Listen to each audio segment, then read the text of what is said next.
Hello friends, welcome back to my YouTube channel.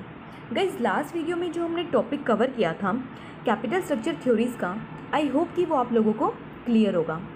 आज हम business finance का ही एक और टॉपिक डिस्कस करेंगे जो है कैपिटल बजटिंग। गाइस, ये भी हमारे एग्जाम पॉइंट ऑफ व्यू से बहुत इंपॉर्टेंट टॉपिक है, सो आज हम इसे स्टडी करेंगे। Let's start. इंट्रोडक्शन। गाइस, कोई भी ऑर्गेनाइजेशन है उसमें फाइनेंशियल मैनेजमेंट का जो मेन काम है वो सिर्फ फंड्स को प्रोक्योर करना ही नहीं है, बल्कि ये भी है कि किस तरह उस प्रोक्योर फंड को हम इन्वेस्ट करें, प्रॉपरली एलोकेट करें, ताकि ना तो उनका ओवर यूटिलाइजेशन हो ना ही उनका अंडर यूटिलाइजेशन हो। जब हम फंड्स को एलोकेट करते हैं तो उसमें हम क्या करते हैं, डिसीजंस लेते हैं कि किस तरह हम उस फंड को डिफरेंट एसेट्स या डिफरेंट एक्टिविटीज़ में इन्वेस्ट करें, जिसे हम इन्वेस्टमेंट डिसीजन बोलते हैं। जो हमारे एसेट्स हैं वो मेनली दो कैटेगरीज में डिवाइडेड हैं। फर्स्ट, शॉर्ट टर्म और current assets, and the second one is long term और fix assets. Short term assets के लिए जो हम डिसीजन लेते हैं वो वर्किंग कैपिटल मैनेजमेंट के अंदर कवर होता है, जिसे हम फर्दर वीडियोज़ में डिस्कस करेंगे। आज हम कैपिटल बजटिंग डिसीजन पढ़ेंगे, जिसमें जो हमारा डिसीजन है वो फिक्स एसेट से रिलेटेड होता है। सो आज हम कैपिटल बजटिंग डिसीजन को स्टडी करते हैं। Meaning of capital budgeting. Capital budgeting का क्या मतलब है? कैपिटल बजटिंग एक ऐसी टेक्निक है जिसके अंदर हम डिसीजन लेते हैं कि किस तरह हम लॉन्ग टर्म एसेट्स के अंदर इन्वेस्टमेंट करेंगे। हम डिसाइड करते हैं कि हमारे फंड्स को उस पर्टिकुलर एसेट्स में हमें इन्वेस्ट करना चाहिए या नहीं करना चाहिए। उसके लिए हम उस एसेट की सारी कॉस्ट और सारे बेनिफिट्स को कंसीडर करेंगे। अगर हमारे बेनिफिट्स ज़्यादा हैं एज़ कम्पेयर टू कॉस्ट, तो हम डिसीज़न लेंगे उस एसेट में इन्वेस्ट करने का, अदरवाइज हम उस आइडिया को ड्रॉप कर देंगे। गाइस, जो हमारे कैपिटल बजटिंग डिसीजन होते हैं वो लॉन्ग टर्म डिसीजन है, that means more than a year. ये डिसीजन कुछ भी हो सकता है, लाइक हमें कोई नई मशीनरी परचेज करनी है, हमारी कोई ओल्ड मशीनरी है वो ऑब्सोलेट हो चुकी है, हमें उसे रिप्लेस करना है, हमें नया प्रोडक्ट या फिर नए मार्केट की डेवलपमेंट करनी है, या फिर हमें मॉडर्नाइजेशन करना है, हमें अपने बिजनेस को किसी दूसरे ज्योग्राफिकल एरिया में एक्सपेंड करना है। इसके अलावा भी कोई भी हमारा डिसीजन हो सकता है जो लॉन्गर पीरियड के लिए हो और जिसके अंदर जो इन्वेस्टमेंट होगी वो लॉन्ग टर्म होगी। तो ये था हमारा meaning of capital budgeting. Now, importance of capital budgeting. क्या इंपॉर्टेंस है कैपिटल बजटिंग की? Capital budgeting decisions affect the profitability of the firm. Guys, जो कैपिटल बजटिंग डिसीजन है वो हमारी फर्म की लॉन्ग टर्म प्रॉफिटेबिलिटी को अफेक्ट करते हैं। रीज़न बीइंग, इसके अंदर जो इन्वेस्टमेंट होती है वो फिक्स एसेट्स के अंदर होती है, और हमारी फर्म में जो फिक्स एसेट्स है वही हमारी जो ट्रू अर्निंग कैपेसिटी है उसे रिफ्लेक्ट करते हैं। जैसे मशीनरी है, उसी की हेल्प से तो हम प्रोडक्शन करेंगे, और जब हम प्रोडक्शन करेंगे उसे मार्केट में सेल करेंगे, उससे जो हमें प्रॉफिट मिलेगा वो हमारा किसकी वजह से है? मशीनरी की प्रोडक्शन की वजह से। इसलिए हम बोल सकते हैं कि ये जो ट्रू अर्निंग कैपेसिटी है उसे रिफ्लेक्ट करते हैं। तो अगर हमारा कैपिटल बजटिंग डिसीजन सही होगा तो हम अपनी अर्निंग को क्या कर सकते हैं? बढ़ा सकते हैं, इंक्रीज कर सकते हैं। Second one is it is an irreversible decision. जो कैपिटल बजटिंग डिसीजन है वो इरिवर्सिबल है। अगर एक बार हमने डिसीजन ले लिया तो ये हमारे लिए बहुत ही मुश्किल होगा कि हम उसे रिवर्स कर सकें। क्यों? क्योंकि इसके अंदर एक तो बहुत ज़्यादा फंड्स, बहुत सारे, मतलब बहुत लार्ज अमाउंट में फंड्स इंक्लूड होंगे। दूसरा, ये लॉन्ग टर्म डिसीजन है, तो इस वजह से अगर हमने डिसीजन एक बार में सही नहीं लिया तो हमें इन फ्यूचर काफ़ी ज़्यादा फाइनेंशियल लॉस होने के चांसेस हो सकते हैं। Third, long term decision. अभी हमने पढ़ा कि जो कैपिटल बजटिंग डिसीजन है वो लॉन्ग टर्म डिसीजन है, more than a year. Involvement of large amount of funds. Capital budgeting में large amount of funds include होते हैं। जब डिसीजन ही लॉन्ग टर्म एसेट्स के लिए है तो जो फंड्स होंगे वो भी हमें क्या चाहिए? लार्ज अमाउंट में चाहिए।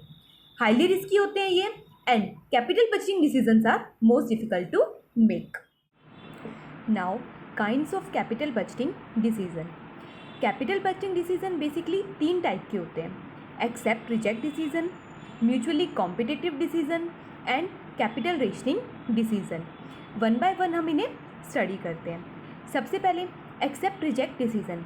गाइस, इसमें जो प्रोजेक्ट आते हैं वो इंडिपेंडेंट प्रोजेक्ट हैं, दैट मीन्स वो एक दूसरे से कम्पीट नहीं कर रहे।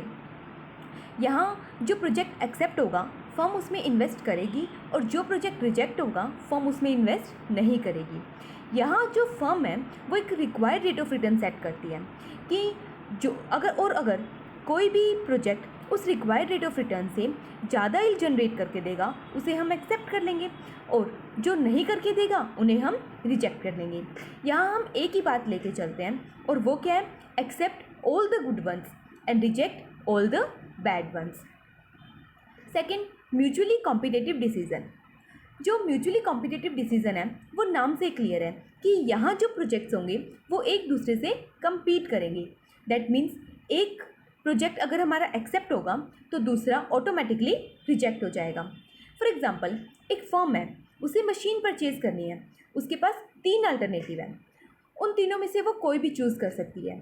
वो तीनों की कॉस्ट और बेनिफिट को कंपेयर करेगी। उसके बाद में जो बेस्ट होगा, जिसमें हमें बेनिफिट ज़्यादा मिल रहे हैं as compare to cost and as compare to other alternatives, उसे हम एक्सेप्ट कर लेंगे। जब हम उसे एक्सेप्ट कर लेंगे तो जो रिमेनिंग हमारे अल्टरनेटिव है वो ऑटोमेटिकली रिजेक्ट हो जाएंगे। Last one is capital rationing decision. Guys, ये एक ऐसी सिचुएशन है जिसमें फर्म के पास अनलिमिटेड फंड्स हैं और जो हमारे प्रोजेक्ट्स हैं वो इंडिपेंडेंट प्रोजेक्ट्स हैं। दैट मीन्स वो एक दूसरे से कम्पीट नहीं कर रहे। यहाँ भी फर्म एक required rate of return set करती है। जो भी प्रोजेक्ट उस रिक्वायर्ड रेट ऑफ रिटर्न से ग्रेटर यील्ड जनरेट करके देगा वो एक्सेप्ट होगा और जो नहीं करके देगा वो रिजेक्ट हो जाएगा।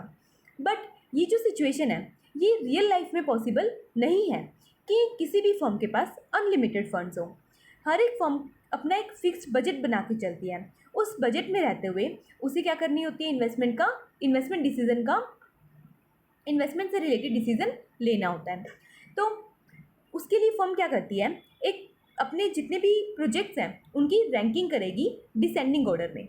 उसके बाद में जो प्रोजेक्ट बेस्ट होगा और सबसे ज़्यादा हायर यील्ड जनरेट करके देगा प्री डिटरमाइंड रेट से, उसे हम एक्सेप्ट कर लेंगे और जो रिमेनिंग हमारे प्रोजेक्ट्स हैं उन्हें हम रिजेक्ट कर देंगे। तो ये 3 थे हमारे kinds of capital budgeting decision: accept reject decision, mutually competitive decision and capital rationing decision. Now techniques of capital budgeting. जो कैपिटल बजटिंग की टेक्निक्स हैं वो 2 पार्ट्स में डिवाइडेड है: ट्रेडिशनल मेथड्स एंड मॉडर्न और डिस्काउंटिंग मेथड्स। ट्रेडिशनल मेथड्स में कौन कौन से आते हैं? Payback period, post payback period and accounting rate of return. और मॉडर्न मेथड में net present value, internal rate of return and profitability index. तो सबसे पहले हम क्या पढ़ते हैं? Traditional methods. इसमें जो पहला है हमारा वो है average rate of return method, ARR, जिसे हम accounting rate of return method भी बोलते हैं। जितने भी हमारे मेथड्स हैं उनमें से सिर्फ यही एक ऐसा मेथड है जो अकाउंटिंग इन्फॉर्मेशन के ऊपर बेस्ड है। बाकी सारे मेथड कैश फ्लो को कंसीडर करते हैं। मेन डिफरेंस क्या है अकाउंटिंग प्रॉफिट और कैश फ्लो के बीच में? वो नॉन कैश आइटम का है। अकाउंटिंग प्रॉफिट में नॉन कैश आइटम को भी कंसीडर किया जाता है, इसीलिए हम डेप्रिसिएशन की एडजस्टमेंट करते हैं, उसमें हम डेप्रिसिएशन को माइनस करते हैं। बट कैश फ्लो में ऐसा नहीं है, वो नॉन कैश आइटम को कंसीडर नहीं करता, इसीलिए हम डेप्रिसिएशन की एडजस्टमेंट नहीं करते और उसमें डेप्रिसिएशन को वापस ऐड कर दिया जाता है। जो average rate of return method है उसे कैसे कैलकुलेट किया जाएगा? Average annual profit after tax divided by average investment. जो एवरेज एनुअल प्रॉफिट है वो कैसे कैलकुलेट होगा? Total of after tax profit of all the years, और इसमें हम एबनॉर्मल प्रॉफिट और एबनॉर्मल लॉस की भी एडजस्टमेंट करेंगे, divided by number of years. और जो एवरेज इन्वेस्टमेंट है उसे हम कैसे कैलकुलेट करेंगे? Original investment plus salvage value divided by 2। यहाँ नोट में हमें गिवन भी है कि जो प्रॉफिट आफ्टर टैक्स है वो after tax as well as after depreciation है। जो ट्रेडिशनल मेथड है उसकी कुछ एक एडवांटेजेस और लिमिटेशंस हैं। वो क्या है? सबसे पहले एडवांटेजेस, ये बहुत सिंपल है, इसे हम इजीली अंडरस्टैंड कर सकते हैं और इजीली यूज़ कर सकते हैं। जो अकाउंटिंग डाटा है वो इजीली अवेलेबल है, तो अकाउंटिंग इन्फॉर्मेशन के बेस पे हम इसे कैलकुलेट इजीली कर सकते हैं। और जितने भी हमारे ईयर्स हैं जिनका हमारे पास अकाउंटिंग प्रॉफिट अवेलेबल है, हम उन सबको इसके अंदर कंसीडर करते हैं। नेक्स्ट, लिमिटेशंस क्या है इसकी? ये अकाउंटिंग प्रॉफिट को यूज़ करता है, ना कि कैश फ्लो को, जो कि अदर हमारे मेथड्स हैं वो यूज़ करते हैं। ये टाइम वैल्यू ऑफ मनी को इग्नोर करता है।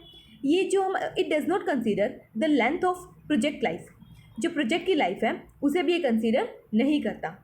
And the last one is, ये इस फैक्ट को कंसीडर नहीं करता कि जो हमारा प्रॉफिट है वो री इन्वेस्ट होगा। दैट मीन्स कि हमने इन्वेस्टमेंट किया है, उससे हमें प्रॉफिट मिला है, उस प्रॉफिट को हम ऑब्वियसली री इन्वेस्ट तो करेंगे, बट जो हमारा average rate of return method है वो इस फैक्ट को अलाउ नहीं करता। तो ये हमारा पहला मेथड था, average rate of return method या फिर accounting rate of return method.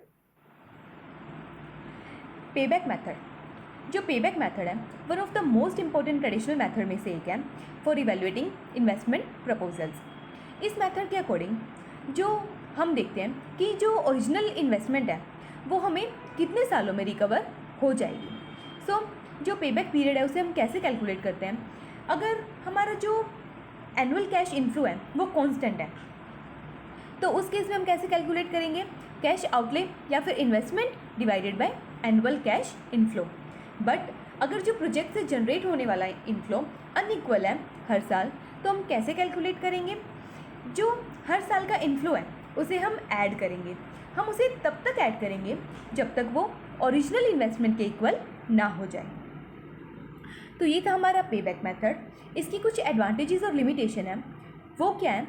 सबसे पहले एडवांटेज, एक company can have more favourable short run effect on earning per share by setting up a shorter payback period. अगर company shorter payback period set करेगी तो हम उसके जो अर्निंग पर शेयर है उस पर शॉर्ट टर्म फेवरेबल इफेक्ट देख सकते हैं। जो हमारा पेबैक मेथड है उसकी हेल्प से हमें प्रोजेक्ट की रिस्कीनेस का भी पता चलता है कि कौन सा प्रोजेक्ट हमारा हाईली रिस्की है और कौन सा प्रोजेक्ट हमारा लेस रिस्की है। थर्ड वन इज़, इससे हमें हमारे प्रोजेक्ट की लिक्विडिटी के बारे में भी पता चल जाता है। तो ये थी एडवांटेजेस ऑफ पेबैक मेथड। अब इसकी डिसएडवांटेजेस हैं, वो क्या है? सबसे पहली बात ये कि it fails to take into account cash inflows earned after the payback period. Payback period के बाद के जितने भी कैश इनफ्लोज हैं उन्हें ये कंसीडर नहीं करता। ये हमारा जो प्रोजेक्ट है उसकी प्रॉफिटेबिलिटी को मेज़र करने का, जो हमारे इन्वेस्टमेंट प्रोजेक्ट है उसमें हमने इन्वेस्टमेंट किया है, उसकी प्रॉफिटेबिलिटी को मेज़र करने का एप्रोप्रिएट मेथड नहीं है। क्यों? क्योंकि ये पेबैक पीरियड के बाद के जो हमारे इनफ्लोज हैं उनके कंसीडर नहीं करता। ठीक है, उसके बाद ये भी टाइम वैल्यू ऑफ मनी को कंसीडर नहीं करता, इसे कैलकुलेट करने में भी हमें डिफ़िकल्टी आती है।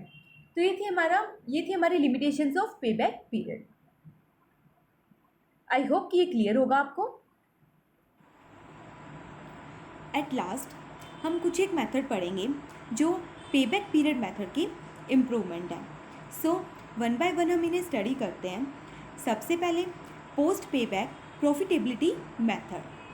जो हमारा पेबैक मेथड था उसकी एक सीरियस लिमिटेशन है कि वो हमारे जो पेबैक पीरियड है उसके बाद की जो कैश इनफ्लोज हैं उन्हें कंसीडर नहीं करता, but post payback profitability method में उन्हें कंसीडर किया जाता है। इसीलिए ये पेबैक पीरियड मेथड का इम्प्रूवमेंट है। इसमें हम जो रिटर्न है आफ्टर पेबैक पीरियड उन्हें कंसीडर करेंगे। सो इसे हम कैसे कैलकुलेट करेंगे? Post payback profit divided by investment into 100। Second one is payback reciprocal method.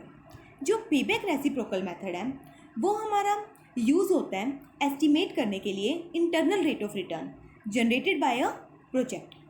इसे हम कैसे कैलकुलेट करेंगे? Annual cash inflows divided by total investment. ये मेथड हमारा तभी यूज़ हो सकता है जब दो कंडीशन सेटिस्फाई हो। पहली, equal cash flows are generated each year, और दूसरी, जो प्रोजेक्ट की लाइफ है वो बहुत लॉन्ग होगी, at least twice the payback period. अगर ये दोनों कंडीशंस सेटिस्फाई हो रही हैं तो हम इस मेथड को यूज़ कर सकते हैं। Third one is post payback period method, जो हमारा पेबैक पीरियड था उसकी एक और सीरियस लिमिटेशन थी कि वो प्रोजेक्ट की लाइफ को भी कंसीडर नहीं करता पेबैक पीरियड के बाद। जो हमने ऊपर मेथड पढ़ा पोस्ट पेबैक प्रॉफिटेबिलिटी मेथड, उसमें क्या था कि जो हमारा पेबैक मेथड है वो पोस्ट पेबैक पीरियड के बाद के जो इनफ्लोज हैं, बाद की जो अर्निंग है उसे कंसीडर नहीं करता। और इस मेथड में हम क्या देख रहे हैं कि जो हमारा पेबैक मेथड है वो पेबैक पीरियड के बाद प्रोजेक्ट की लाइफ को भी कंसीडर नहीं करता। तो ये भी हमारा पेबैक जो हमारा मेथड है उसका इम्प्रूवमेंट है। इसे हम surplus life over payback method के नाम से भी जानते हैं। इस मेथड के अकॉर्डिंग जो भी हमारे प्रोजेक्ट्स हैं वो पेबैक पीरियड के बाद भी हमें ग्रेटेस्ट अर्निंग दे रहे हैं, उन्हें हम क्या करेंगे, एक्सेप्ट कर लेंगे।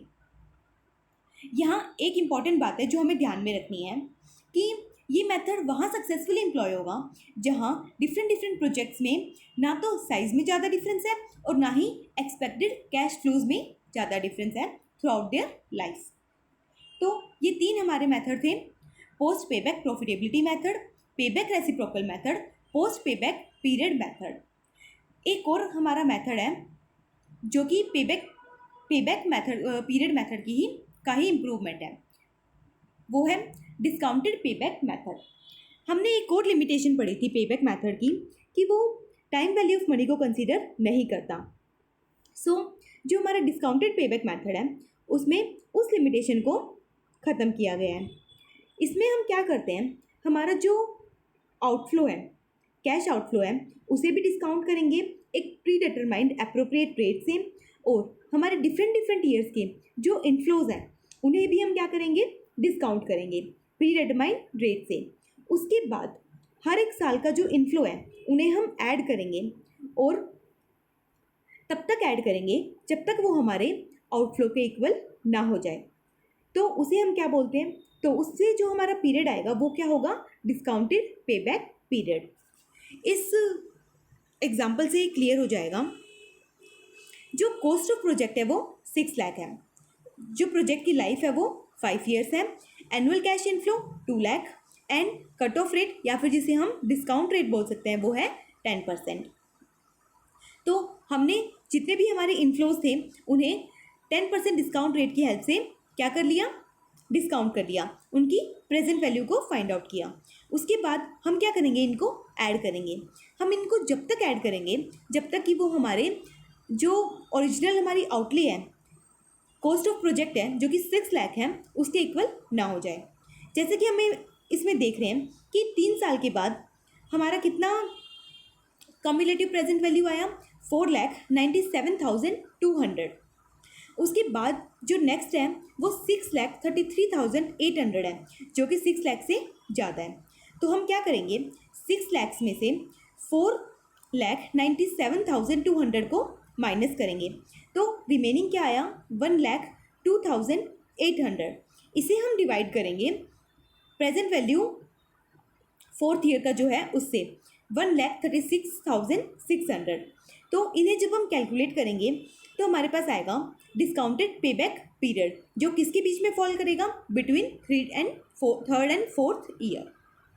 तो ये था हमारा डिस्काउंटेड पेबैक मेथड, जिसमें हम एक एप्रोप्रिएट डिस्काउंट रेट की हेल्प से कैश इनफ्लो और कैश आउटफ्लो दोनों को क्या करेंगे, दोनों का प्रेजेंट वैल्यू फाइंड आउट करेंगे एंड उसके बाद हम कैलकुलेट करेंगे पेबैक पीरियड। तो ये थे हमारे traditional method of capital budgeting. Next lecture में हम इसके जो मॉडर्न मेथड हैं उन्हें कवर करेंगे। आई होप कि आपको समझ आ गया होगा। गाइस, अगर आपको ये लेक्चर अच्छा लगा तो प्लीज़ इसे ज़्यादा से ज़्यादा लाइक करें, शेयर करें, मेरे चैनल को सब्सक्राइब करें। Thank you so much.